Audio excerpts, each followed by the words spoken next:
when a practice needs help, they'll reach out to our team, usually via phone call, scheduled phone call, so everybody's time is respected. And most of the time, it's a very open listening session on our team member side of things. We want to hear the skeletons in the closet, the wonderful things about your practice, everything in between, and then streamline that down to who you actually need in your practice. So what a lot of docs do is, I need a person who does XYZ, ABC. They got 6 different job descriptions. And I've done that before myself. It's an impossible situation from a hiring standpoint, because you can't hire for that. You can't hire for somebody to do 6 different things. You need to streamline it down into 1.5, because everybody needs a little bit of a backup position when things are slow, something else they can do. And so our team members help whittle that down. And then they write the job description, and the job description is written using language that will elicit the type of candidates that we want in the first place. It all starts there, very specific. Hello and welcome to the Crystal Podcast on iCode Media. Today I had a great conversation with Dr. Mike Neal. We discussed how to build your team from the ground up, completely different than the way you have thought about it before, and his company to do that. So it was a really fun conversation for me. It made me start thinking about things differently. I will probably be we're going to be scheduling a consultation with Dr. Neal Hill very soon, or his team members very soon. So as always, be sure to subscribe to the podcast, write a review, share it with your friends, and support those who support us. My patients with macular degeneration want clear and succinct recommendations from me related to products and solutions that can benefit their long-term ocular health and vision. To do this for my patients, I need to be confident that what I'm recommending will have a benefit to them. And that's why my supplement of choice is MacuHealth. MacuHealth is specifically formulated and clinically proven to rebuild and maximize macular pigment over a lifetime. This results in enhanced visual performance and aids in the treatment and prevention of age-related macular degeneration. I've discussed carotenoid absorption on this podcast with Dr. Nolans and Stringham, and MacuHealth uses a patented process called micromicelle technology. And this technology is clinically proven to increase carotenoid concentrations at the target tissue and deliver the highest level of bioavailability studied to date. MacuHealth has been great for my patients. We really feel like we have the ability to help those patients in all categories of macular degeneration. If you're not utilizing MacuHealth for your patients, check it out for yourself by contacting your MacuHealth representative. Young and emerging presbyopes can be tricky.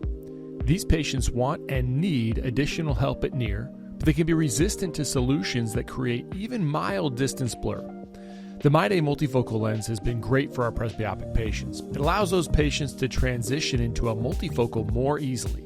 We've had this lens now for long enough that we've been able to see how simple transitions can be from an adaptation standpoint, from lower ad designs to higher ad designs. The MyDay multifocal material is CooperVision's softest one-day hydrogel lens and features Aquaform technology, combining the unique balance of high oxygen permeability with natural wettability in one material. The result is a highly breathable lens that keeps our patients' eyes looking clear, white, and healthy. So if you haven't started utilizing MyDay multifocal in your practice, I'd encourage you to reach out to your CooperVision representative to get started. Dr. Neal, tell me a little bit about your practice in general, but also, the problem that you encountered within your practice in identifying the right people that you want to hire. Yeah. And then how that spawned the next step into your current, or maybe co-venture with your hiring company. Sure. So we started off like any other practice, hiring people as necessary. And what we noticed is that it was a revolving door of people in the practice. And the reason being is that the way we were hiring was not producing anything other than the results that we got. And it's pretty straightforward. When you start to see results like that, you can blame a whole bunch of things, but the real problem was the system that we were using for hiring. And can you tell me a little bit about the results that you were obviously we can all assume that we go through the same types of problems, but what were the problems you were seeing?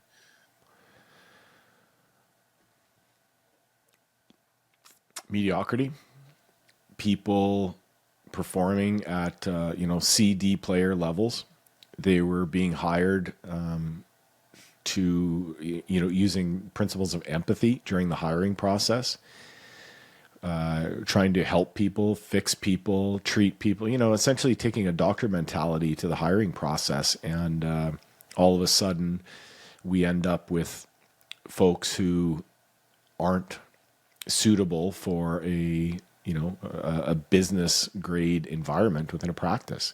They're just not performers. They're not high achievers. They're not A players. They were, we were getting exactly what we were hiring for. Our system was broken. We didn't know it, and we kept getting the results of this broken system. So and now, sorry to interrupt, but this kind of always lets me go down different avenues. What is the psychology? Obviously, you're not a psychologist, you're an optometrist, but what is the psychology behind why? Is it because we're just so naturally built to be empathetic and try to help people? Is that all it is, or is there a deeper kind of generalized hiring psychology that comes from small business owners in general, and then optometrists in particular? Well, I think the number one problem that we face, and I can't generalize to other practices with this particular issue, but the problem we faced was simply that we were hiring people primarily trying to help them, and while simultaneously helping our practice. And let's face it, the unfortunate truth is that folks who don't have their act together, we'd like to think that it's because of some external force or otherwise, and sometimes it most certainly is. However, the majority of times they don't have their act together because they don't have their act together. It's an internal problem, not anything else you can point your finger at. And that, unfortunately, was something we were trying to, hire people to help them, give the leg up. But some folks are incapable of doing that. That's just the unfortunate truth of it all. And when you remove the empathy side of things, you turn around and you look at it and you say, oh boy, no wonder we're having problems. We're hiring folks who are incapable of doing what we're asking them to do. They might be nice. They might be fantastic. They might have a winning smile. But at the end of the day, their strengths and talents most certainly lie elsewhere. And so then so take me back to that point in time, again, I know how we hire in our practice, but how were you hiring in your practice that was allowing you to overlook or maybe focus on the smile, focus on the nice things that come out of the person's mouth, but not being able to identify whether they were an A-level player? Resumes. That's the key thing, that as part of the process, we were hiring people based upon resumes. And the unfortunate truth is, what does a resume tell you about a person? Nothing. It's a work history, and it is exaggerated at an absolute minimum, falsified as more of a normal occurrence, expanded, you name it. So when you're taking a look at resumes for the hiring process, you get the results that essentially propagates. It doesn't tell you anything about the person. What you're looking for essentially is to find a person with experience, or you think might do a good job of it based upon gut, extrapolation, hope, whatever it might be. And you bring those people in for an interview. They sit in front of the doctor. They are intimidated, sometimes scared, sometimes, virtually never completely comfortable. Have a discussion with them. What does it tell you about the person? I'll flat out tell you definitively, they're going to tell you what you need to hear in order to give them the job. That is the purpose of an interview, on average, in a healthcare environment. Is it right? Of course not. But that's how that goes. And so when you're told what you want to hear, when you're in a situation where most times you're some level of desperate because a person left your practice, left you high and dry. Let's face it, how many people give 3 months notice nowadays? When you're in that type of situation, you will. No reason to. You will hear what you want to hear, and you're human. Part of the biggest part of this issue that we face is what everybody faces nowadays using resumes for hiring and the interview process, is you have absolutely no idea what the person that you're hiring is actually good at. And that is the foundational problem that we were able to solve through the Build My Team process. Well, so then, I think there's a couple points that you hit on. The first one is that if you talk to docs across the country, and you've probably experienced this, Yeah. is that when you need to hire somebody, it's really a challenge just getting applicants in general, and then applicants that even just present well on paper. And Yeah. when you look at an applicant that, okay, you've sent in your resume, as you're saying, and then they look decent on paper. Now you might have something there, but then you see, well, they've worked someplace here for a year or there for a year. Maybe that tells me a lot about their history or what they'll do to us, but it also could mean that they just haven't found the right spot yet. Right. It could also be that now you get to the point where you say, well, let's call them up and see, but then they maybe do a quick phone interview, but they don't show up in person. Mm-hmm. So the build my team process, I want to learn about that, but do you have any other resources within that get to the point of like getting more, maybe it's not more, but better and more applicants in at the very beginning? Well, you have to get more applicants because you are looking at picking the best out of a pile of not so great candidates most of the time when you're posting on, let's say, one job board or otherwise. Where it becomes a rather nefarious problem to solve is how do you get oodles of candidates? So, for example, with the Build My Team process, we solve that problem by creating software that publishes an open, like one of our clients' jobs out to over 22 different job boards. It's posted simultaneously all over the place.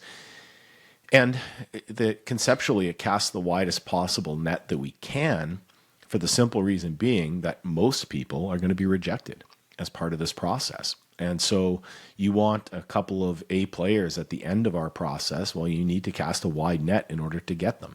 It's just the statistical nature of it. Now, doing that manually, let's face it, it's an arduous task. Yeah, absolutely. And so to just kind of dive into how has this problem been solved? We start out in, like, when a practice needs help, they'll reach out to our team, usually via phone call, scheduled phone call, so everybody's time is respected. And most of the time it's a very open listening session on our team member side of things. We want to hear the skeletons in the closet, the wonderful things about your practice, everything in between, and then streamline that down to who you actually need in your practice. So what a lot of docs do is, I need a person who does XYZ, ABC. They got 6 different job descriptions. And I've done that before myself. It's an impossible situation from a hiring standpoint because you can't hire for that. You can't hire for somebody to do 6 different things. You need to streamline it down into 1.5, because everybody needs a little bit of a backup position when things are slow, something else they can do. And so our team members help whittle that down. And then they write the job description, and the job description is written using language that will elicit the type of candidates that we want in the first place. It all starts there, very specific. So once that job description is written, it's published out to the 22 different job boards plus, and then this is where it gets really interesting. As soon as a candidate applies to the position, their cell phone buzzes, they get a text within 5 seconds. And it is actually that fast because it has to be that fast. Once they've applied to a job, they are on to the next one and the next one. And if you have any experience, even for, I won't say fun, but for to understand the hiring process, you try and apply on these job boards, and they make it exceedingly easy to buy. It's like Amazon Prime. You can buy something with 2 clicks, 3 clicks. It's even faster than that on these job boards. So by the time, if they don't get our response within 5 seconds, they will forget what job they applied for. Because they're already on to the second to the third. We had somebody 2 weeks ago that we offered a job to, that when we offered it to her, she said, "And now, where are you from? Like, which company is this?" then part of it, yeah, and part of it is part of it in the back of my mind is how much is unemployment going along with that, because it's so easy. All they have to do is show proof, and they don't really want a job yet. I think there's some of that. I don't know what your experience has been, but I like the idea of being able to respond to them quickly. Well, we deal throughout North America and like a full statistical bell curve of all the reasons why, behind it. And that's, again, a strength of our process, because it eliminates the people who are full of excuses, full of don't want to get off the couch, are really upset that you interrupted their Xbox game today. That's on you. That's not on them, that they're inconvenienced. You see everything. And so once these people apply, what we do immediately is we start them through what's essentially a very specific screening process. What we're looking for are these A players at the end, and we're able to deliver those reliably throughout North America. How is that done? Well, it starts off with a mindset assessment. And this is all done via their cell phone. We created a mindset assessment that determines if a person would have the proper mindset for a healthcare position. And so you're looking at things like, do they have initiative? Are they grateful and appreciative? Do they want to help people? Right off the bat, you've eliminated over half of the people applying for your job with those three things. Do they have entitlement? I don't know about you, but I am pathologically, anaphylactically allergic to entitlement. If you think the world owes you something, God bless you. That's your, God bless America. You can have that opinion, but you're not getting you must not work in one of our current university systems right now, or school systems for that matter. Oh my. I won't unlock that. Maybe I shouldn't. I should put that cat back in the bag. But that's a 3 to 5 podcast episode discussion. I think. We'll have you back. We want to know if they like to learn, because if they don't like to learn in healthcare, you're doomed. I mean, what is static in healthcare from a team member standpoint? So once we've measured their mindset, most of the people who start that, we exit them from our process because they do not move forward in the process. Can you give me I know it's obviously proprietary, but can you give me a sense of like what type of question might you ask that would assess their mindset based on their, without sort of giving it away, without giving it away their ability to lie about it, right? Like if you're trying to get initiative or entitlement, like how do you disguise that in a way that is not nefarious but teases out the information? We don't ask the question. It's a comparison. It's a comparison of where they're at now to where they want to be. And there's no ability to game that, because we're not asking them a right or wrong.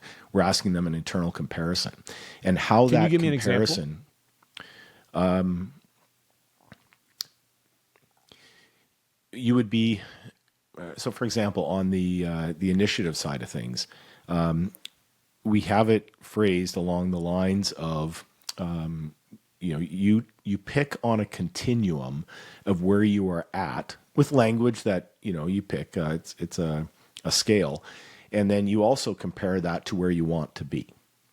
So there's a sweet spot on all of these different mindset components. We're looking for people who aren't exactly where they want to be. They're perfect. They know exactly. We're not looking for that person. We're also not looking for a person who's a quarter of the way to where they want to be. There's a sweet spot there.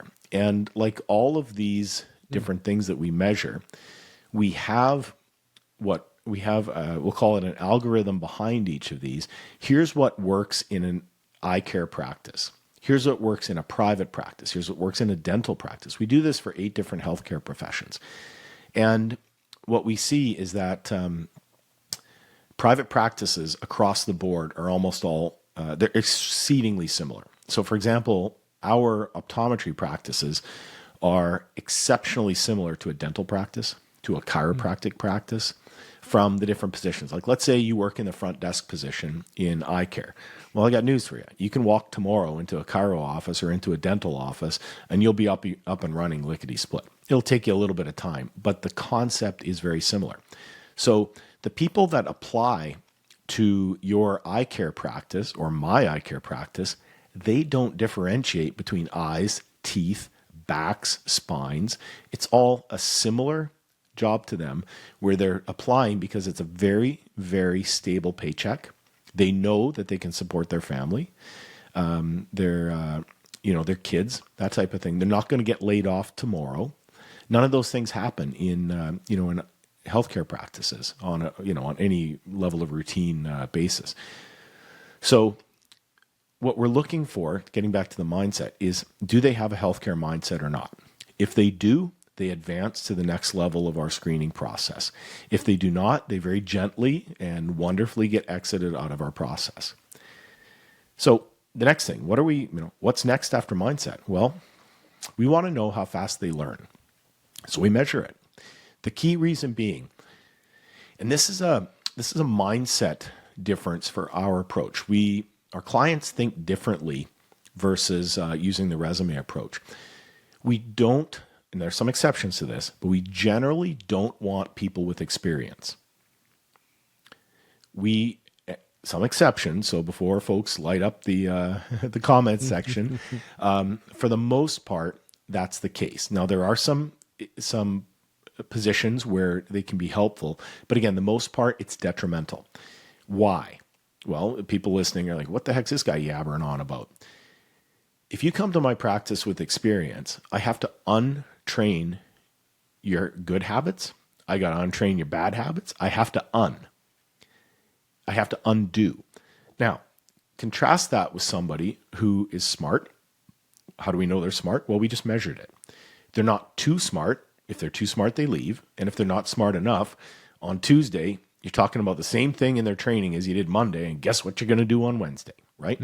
So the really smart ones, we have a sweet spot. And when they come into the practice, they can learn exceptionally quickly. They can master the material very quickly. They stay because they're not too smart.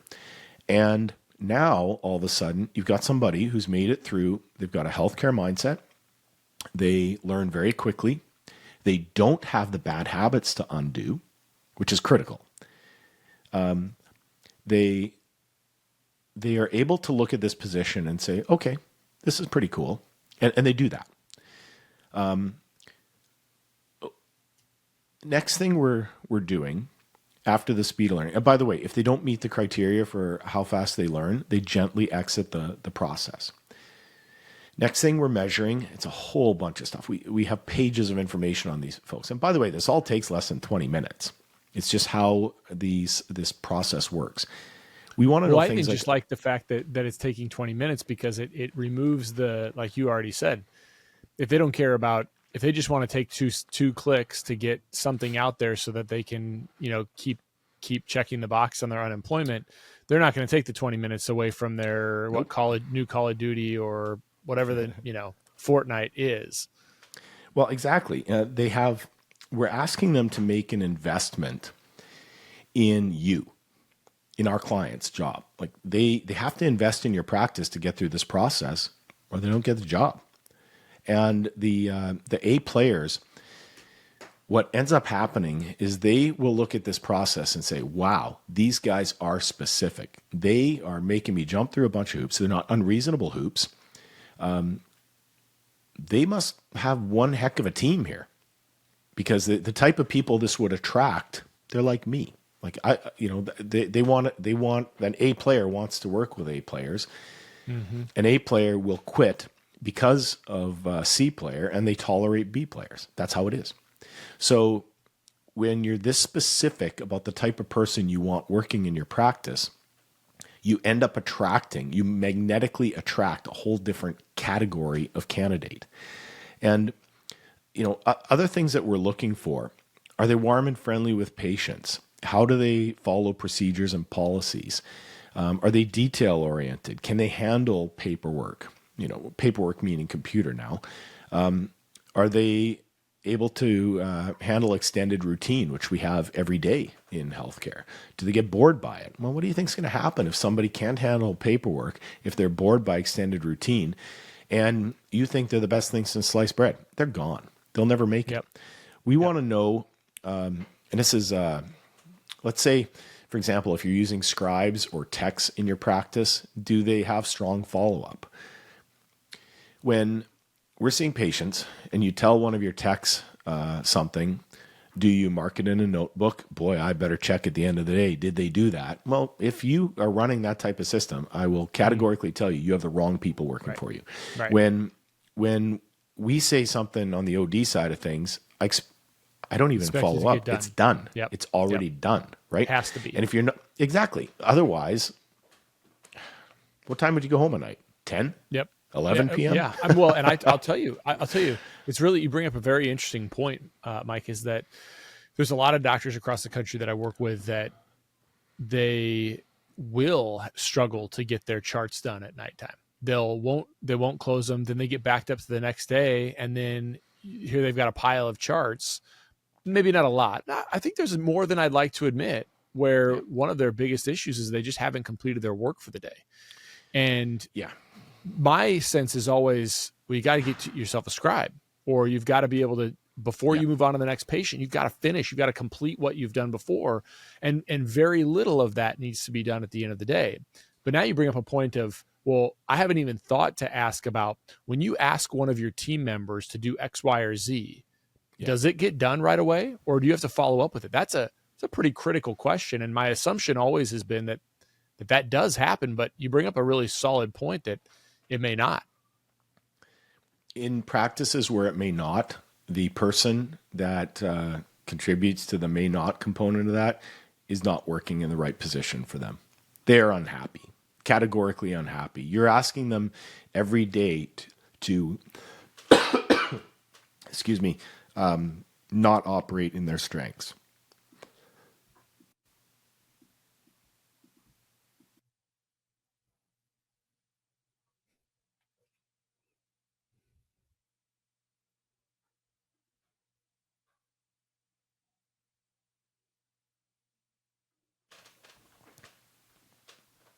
And, not operating in their strengths is just as challenging for the employee as it is for you. So Mike, do you see that often where, I mean, I guess, from my perspective, what you're doing, are you getting to see a lot of those types of, like, do you actually come into the practice and see, oh, there's some other things that are going on within this practice that are leading to these other problems?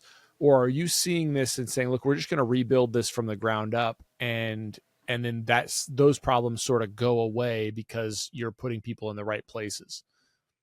The answer to that is both, and everything in between. That's where the honest discussions with our team members really form the foundation of how we can help your practice. I mean, there are practices where they're running great. They just need a person. And we are the solution for them because it's incredibly cost effective, and you can hire a person through our service with less than an hour's worth of work end to end. We do this all the time. That's a practice where, I mean, it's straightforward. Then there are practices where they need some help, and there's nothing wrong. There's nothing wrong with that. No, it's common. It's common. No, you're okay. I mean, I think it's common where you get into a rut of what you've got. You're not exceedingly happy about what it is, but maybe you can't even put your finger on what the problem is. And yet, we've all had the employee where you let them go or they quit, and you're like, holy cow, everything changed. And you weren't even aware of this kind of festering negativity in your practice. And that is not a reflection, I don't believe, on the quality of doctor, the quality of leader, the quality of practice that a doctor is developing. It just could be the case that one snuck through. And even not that one snuck through, but that one that was really good at one point in time stopped being good. And people change. You couldn't identify it. Yeah. For all they're having some type of miserable problem at home. I mean, who knows? So we're not only measuring the stuff about them, we're also measuring things like what motivates them. That's critical. Some people are motivated by, money. Some people, I mean, everybody needs to eat, but some people are motivated by team recognition. And everything in between. We're also measuring their working environment. How do they communicate? A lot of docs are able to talk at a relatively quick cadence. Some folks need to talk this fast. Well, if you're a person who can listen to somebody who talks quickly and take action, that's one thing. If you can't, then that person's not a good fit for your practice. Because I'm not walking down the hallway in between exam rooms and going to talk at half speed just so you can keep up. I mean, let's face it, that it's not going to happen. So we're measuring those types of things. We also measure something that is stupendously predictive. It's stress tolerance. So each position has a different level of stress tolerance requirement. For example, if you're a scribe, yeah, things are fast and furious, but nobody's screaming at you. Right? You're a technician, things are pretty straightforward for the most part. You're working the front desk or you're a biller and you're doing billing while talking to patients. You need a helmet and a flak jacket and a riot shield. That is the unfortunate requirement of healthcare in America today, as ridiculous as that is. These are folks who need to be able to handle stress at an extreme end of the continuum. And if you put a person in who's got all kinds of awesomeness, natural strengths and talents for the position, but can't handle stress into one of those positions, they're gone. You will just have wasted your time in placing that person in that environment. So, we're measuring those types of things.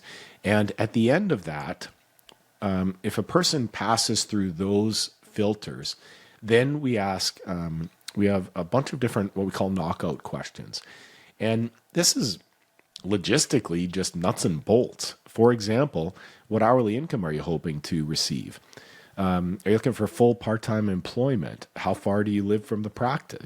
How many minutes is your commute time?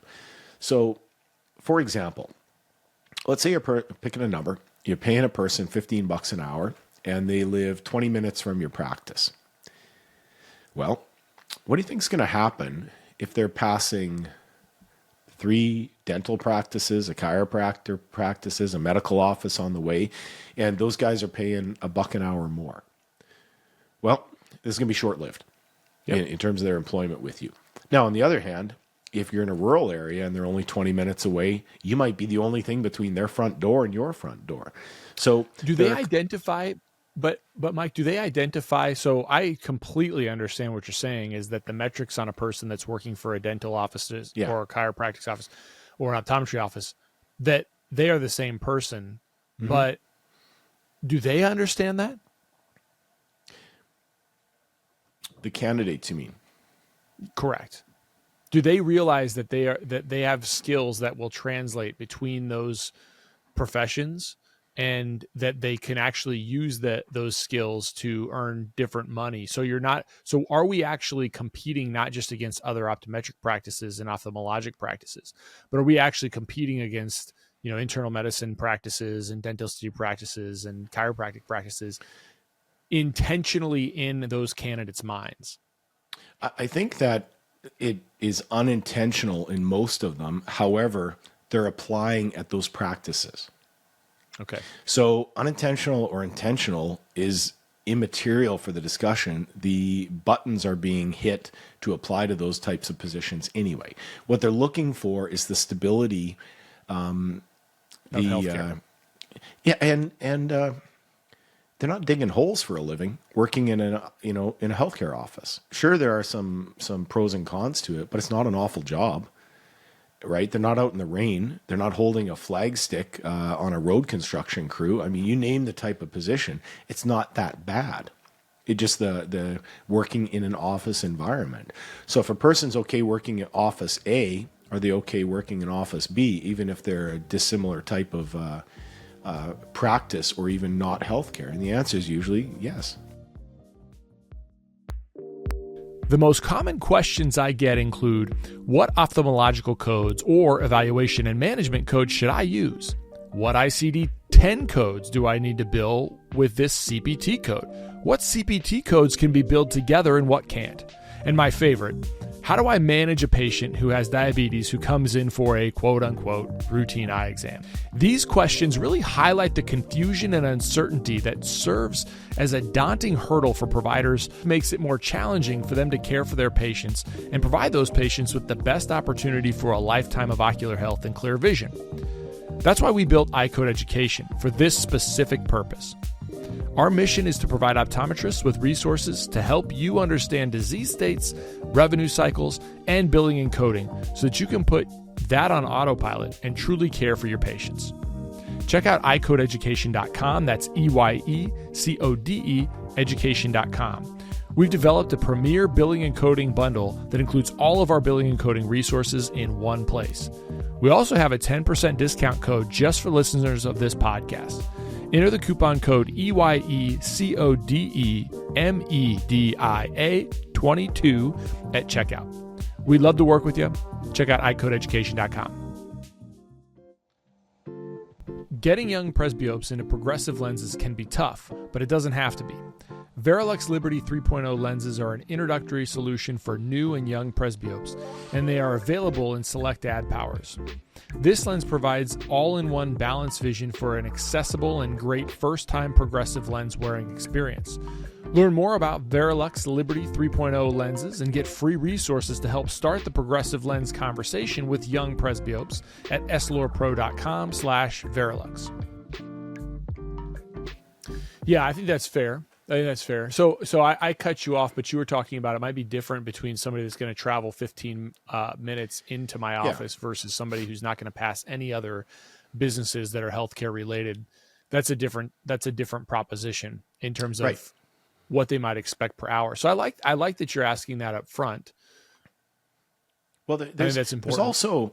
There's also one other thing, and this is again such a nuts and bolts question. Here, our office is typically open on the following days, and those days and hours are listed as part of the question.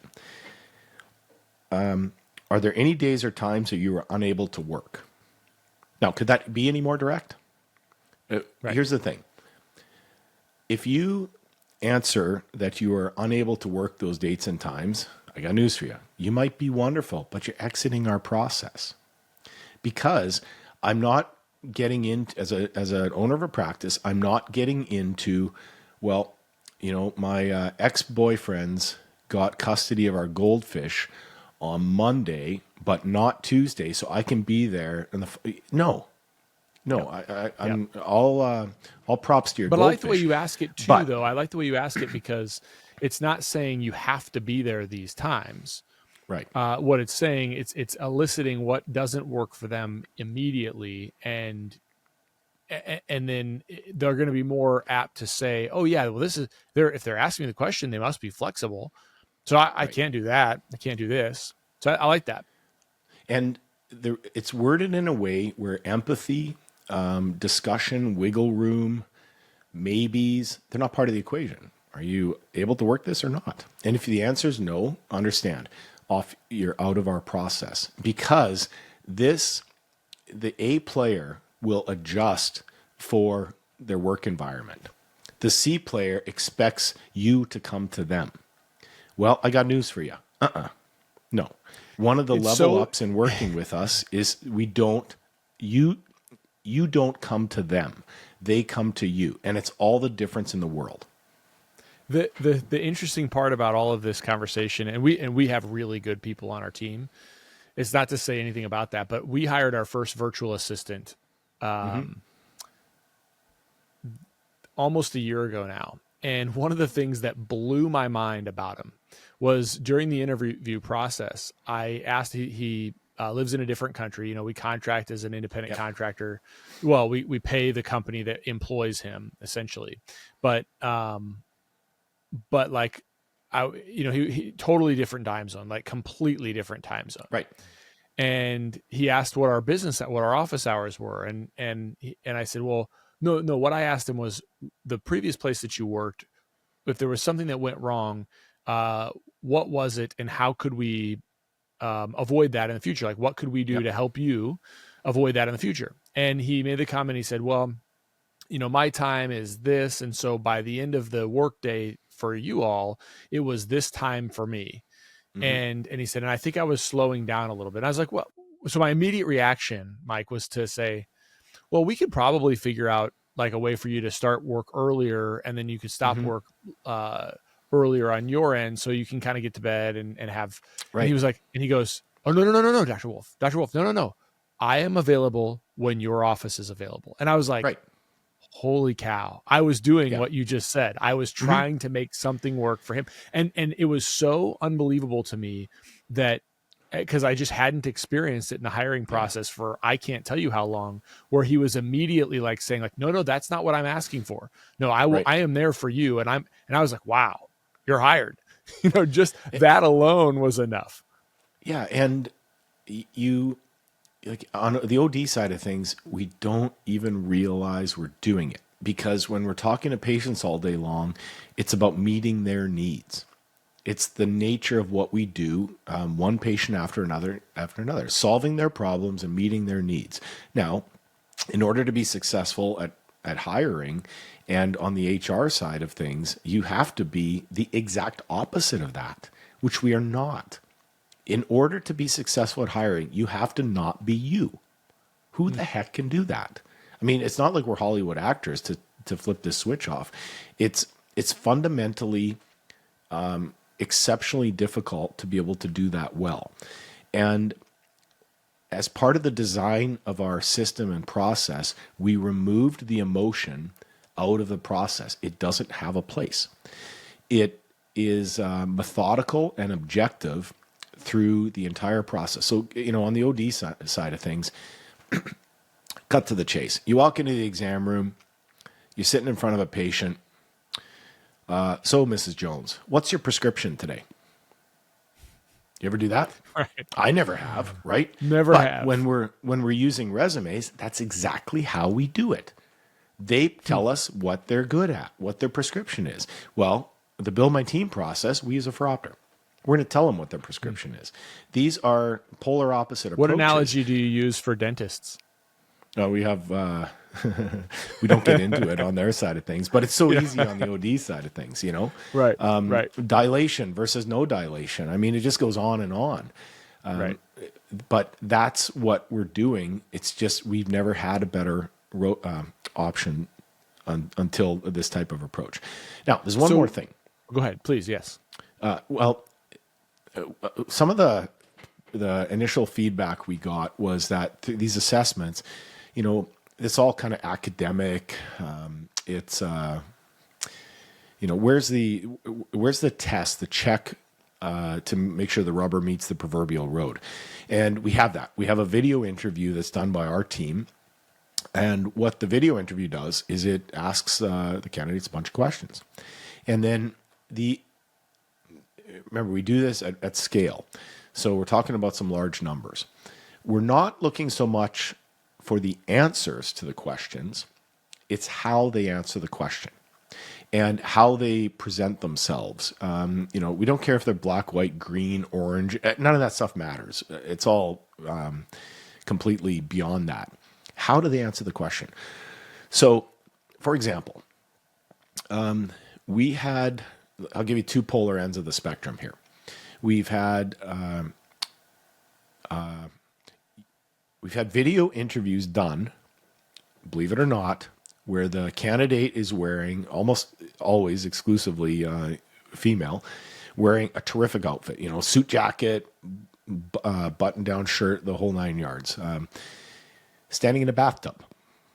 Now, follow me on this, because this is out there. What on earth are they doing a video interview standing in their bathroom bathtub for? It's the best lighting. Bingo. You nailed it. Exactly. And it took us a while to reverse engineer what on earth is going on for our selection algorithms. Well, here's how it goes. Those people are winners.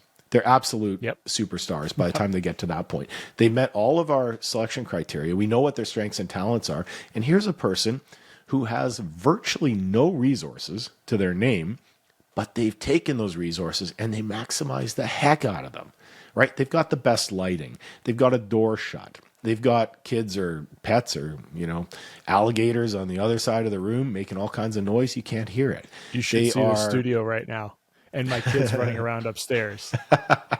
But they, exactly. And they've taken this situation and they flipped it from what would be a negative at first blush to an incredible positive. That's who I want working in my practice. Like, these are winners. These are people who can take small resources and turn them into something and squeeze every little ounce of awesomeness out of those resources. So that's one end of the spectrum. We had, this only happened once, but we've had a person who did a video interview while driving. She did it on incredible person, met all of our criteria, and simultaneously an absolute idiot. So, why would you do a video interview while driving? And we saw the background moving and oh my goodness. So that type of person was manually exited from our process because no, you don't pass the common sense sniff test by doing something that ridiculous. So when that's all done, and keep in mind, the practice has almost always less than an hour of work into this entire process at this point. We send over the finalist candidates for the practice to pick from. And at that point, we already know that the people that we send over can do the job. That's not a question. We know they can do it and they can do a stupendous job. The practice simply picks which one they think will work best for the practice. That's it. It's straightforward. And we have clients where they don't even interview. They say, you guys know these folks best. Pick the one that you think's going to be most successful in practice and have them start, Thursday at 8 a.m. type thing. Most practices don't do that. They want to meet the people. And so they select from the couple of candidates. The really exceptional practices will do that very, very quickly. So whether you're working with Build My Team or not, what a tidbit for everybody listening is the days of interviewing and mulling a decision and then interviewing a second time, third interview, gone. You will only get the bottom of the barrel if you're still moving at that type of speed. The A players will look at your process and say, these guys don't know what the heck they're doing. I'm out. They're out. The B players might stick around to the second interview, but by the time you're talking, a week or two later, you're left with the C players. The other guys already have jobs, or other people already have jobs, and they're off to the races. So the take home there is that the days of hiring slowly and firing fast, that will categorically get you nowhere. You can still fire fast. That's terrific. Right. But you have to hire quickly. And it's very hard for docs to do that because we really love to make decisions based upon a massive amount of information, right? We're exceptional at sorting through piles of stuff and making decisions. What's terrifying is what if you don't have information to make decisions on? That's really tough for docs to do. And so we tend to mull those decisions and not make a decision. Well, then you are paralyzed and your business will not have team members. That's how that is today. Is it fair? Of course not. It's ridiculous. The whole situation is ridiculous. But that's essentially where we're at today.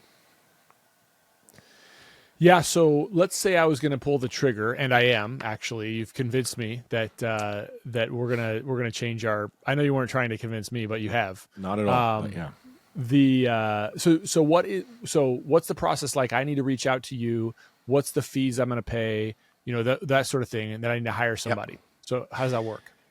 Straightforward. So you go to buildmyteam.com. You can schedule a consultation call with our team members and set it up at a time where you can talk for a little bit. The best thing to do is just be prepared to be completely blunt, concise, and honest.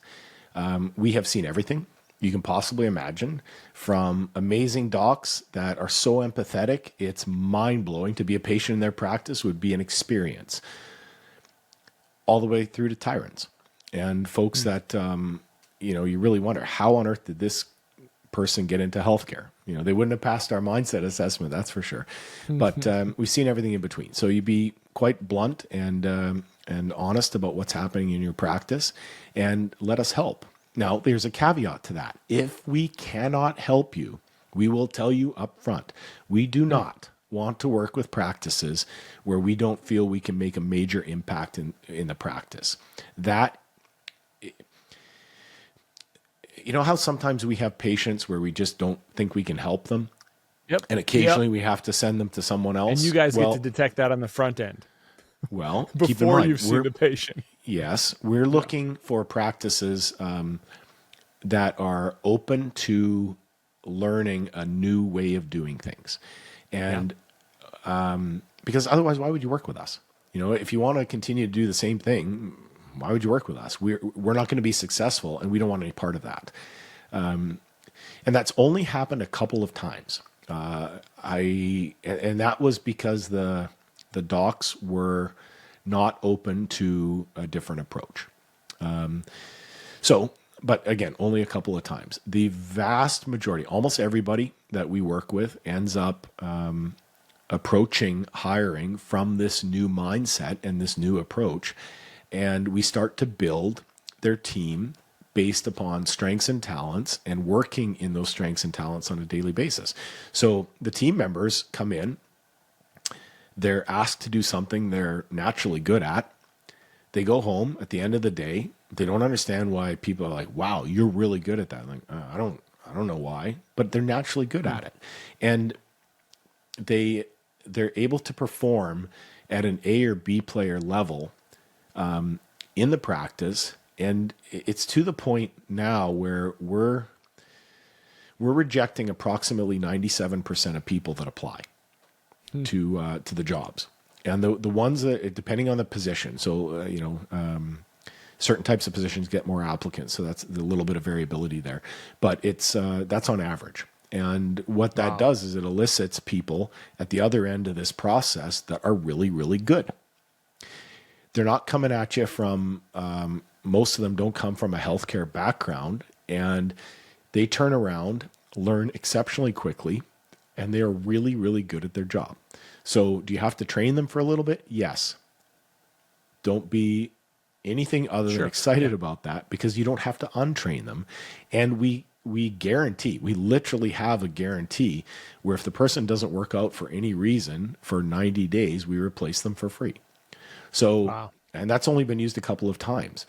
And a lot of it actually is because the spouse moved, believe it or not. The spouse is transferred or otherwise. So that's kind of a general overview of the why and the understanding of the process and why we've done things this way. And it's so methodical, but it's designed to do essentially one thing very, very well. One extraordinarily specific thing over and over again at scale throughout North America. And that's fill the positions in a private practice. Yeah. Okay. So I think I want to be respectful of your time. You've already said where people can go reach out. Why don't you tell them one more time any other contact information you want to provide that so that people can reach out to you and work with you? Yeah. Well, thank you. So quite simply, buildmyteam.com, www.buildmyteam.com. Go there, schedule a consultation, and our team members will take it from there.